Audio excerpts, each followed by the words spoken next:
गुरुदेव भगवान की, श्री भीलड़ देव महाराज की जय। सभी दिव्य महान विभूतियों की जय। सभी संत महान पुरुषों की जय। श्री बलराम चंद्र की जय। जगत जननी श्री माता जी की जगदम्बा मैया की जय। आज भीलड़ देव बाबा की पावन स्थल पर सद्गुरुदेव भगवान की पावन छत्र छाया में बैठ करके हमारे काले प्रसाद भैया की जो पसीने की कमाई अपने धन को शुद्ध करने के लिए ऐसे पूज्य संतों का हमारे बीच में शुभ आगमन हुआ है। एक बार हमारे काले भैया के लिए जोरदार ताली हो जाए। दरस परस मुख मंजन पाना, सत्संग करवाने से सत्संग कराने वाले की मनोकामना तो पूरी होती है, पर वह इतने हम सब जीवों को संतों का दर्शन कराते हैं। उन्हीं के माध्यम से हम सब ऐसे दिव्य संतों के चरणों में माथा टेकते हैं, जिससे क्या फायदा मिलता है। तो गोस्वामी जी कहते हैं, हरे पाप कहे वेद पुराणा। इनके दर्शन से, इनके चरणों में माथा टेकने से और इनके श्रीमुख से निकली हुई वाणी जब हमारे कानों में जाती है तो हमारा अंतःकरण शुद्ध होता है और जन्मों जन्मांतर के पाप, इस जीव आत्मा के पापों का क्षय होता है। ऐसे पावन आयोजन में आप सब पधारे हैं। आज का दिन रामनवमी का पावन पर्व है और नवरात्रि की नवमी तिथि है और इस पावन बेला पर आप हम सब ऐसे संतों के दिव्य दर्शन और उनके श्रीमुख से अमृत पान करने के लिए यहाँ पर आए हैं। आदरणीय भाई बहनों,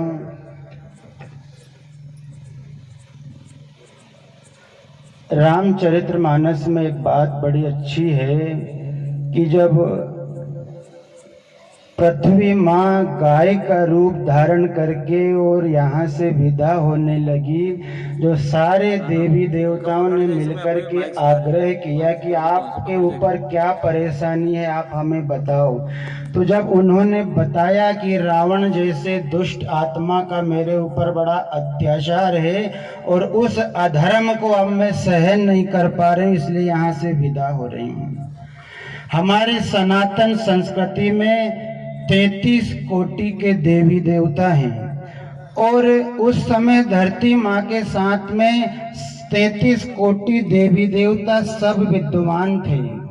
सब ने विचार विमर्श किया और विचार विमर्श करने के बाद सब ने उस जो विपदा आई उसमें सब ने मना कर दिया कि जो धरती माँ को संकट दे रहा है वो बहुत बलवान है, उससे हम नहीं लड़ सकते।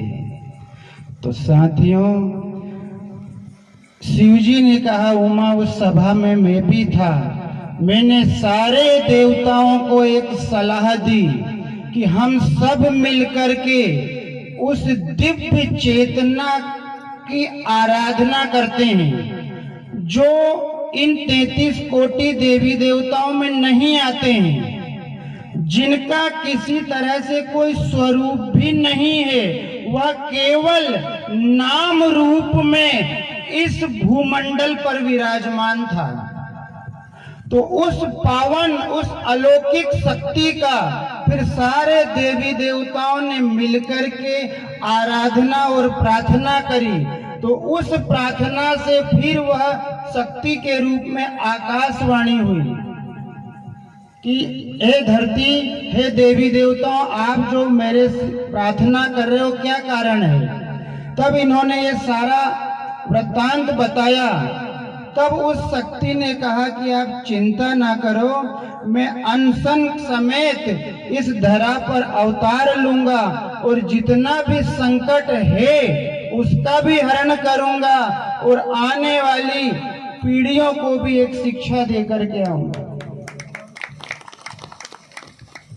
तब वह शक्ति फिर इस धरा पर राम रूप में प्रकट हुई है और उसी शक्ति का न शिव जी का, न ब्रह्मा जी का, न विष्णु का, न और कोई देवी देवताओं का, वह शक्ति कभी कभी जब इस धरा पर भारी संकट आता है तब वह शक्ति कभी कभी इस धरा पर वह नाम फिर सगुण रूप में किसी न किसी के घर में फिर अवतार लेता है और ऐसा ही अवतार उस नाम स्वरूप, उस दिव्य चेतना का फिर राम रूप में इस धरा में अवतार हुआ। और आज का वही पावन दिन, रामनवमी की यह पावन तिथि हम मना रहे हैं, जिस दिन वह अलौकिक शक्ति का इस धरा पर अवतार हुआ। साथियों, समय थोड़ा है, पूज्य भाई जी को हम सब सुनेंगे, थोड़ी देर आप सब शांति बनाए रखें। उसके बाद प्रभु राम ने कई तरह की लीला करी।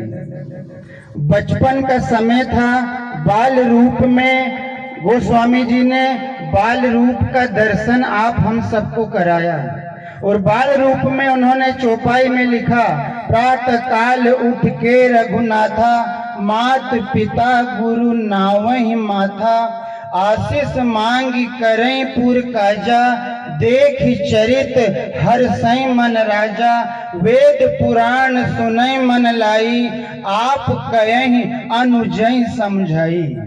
छोटे छोटे बालक जो अभी पैर भी ठीक से नहीं चल रहे हैं, तो वहाँ जो उनके पिता है राजा दशरथ, वो उठ करके पहले दोनों माता पिता को प्रणाम करते हैं और प्रणाम करने के बाद चारों भाई एकत्र होकर के बैठते हैं और बैठ करके राम जी शास्त्रों का अध्ययन करते हैं और अध्ययन करने के बाद तीनों भाइयों को उसके विषय में समझाते हैं।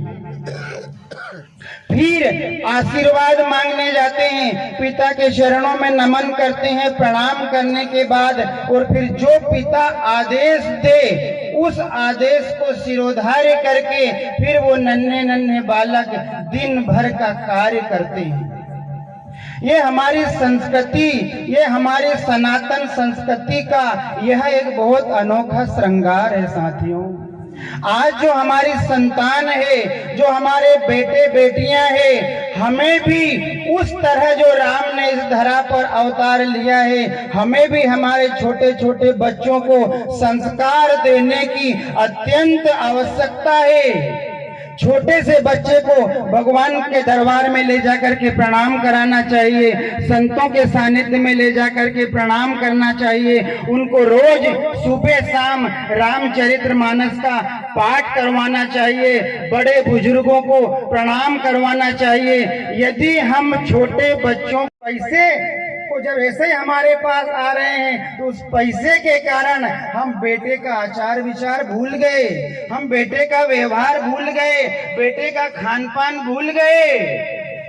हमें सचेत होने की आवश्यकता है, हमें जागृत होने की आवश्यकता है। और यदि व्यक्ति का सदैव समर्थन करो, अच्छे व्यक्ति का सदैव समर्थन करो और बुरे व्यक्ति का सदैव विरोध करो। अगर किसी का बोलचाल ठीक नहीं है, खान पान ठीक नहीं है, रहन सहन ठीक नहीं है, तो सब मिल करके उसका विरोध करो, और जो अच्छे व्यक्ति है उनका सब मिल करके समर्थन करो। ये महामारी और जो बीमारी आती है वो तो कुछ समय आने के बाद चली जाएगी, पर यह जो महामारी है, आज भारत की सरकार परेशान है और प्रशासन परेशान है, सारे लोग परेशान है। वही बीमारी दारू की अब धीरे धीरे ऐसे गांव में भी प्रवेश करने लगी है। इसलिए हमें सचेत होने की आवश्यकता है, हमें सावधान होने की आवश्यकता है और ऐसे व्यक्तियों को हमें समूह बना करके उनका विरोध करने की आवश्यकता है। आप सबको बहुत बहुत धन्यवाद। बोलो सद्गुरुदेव।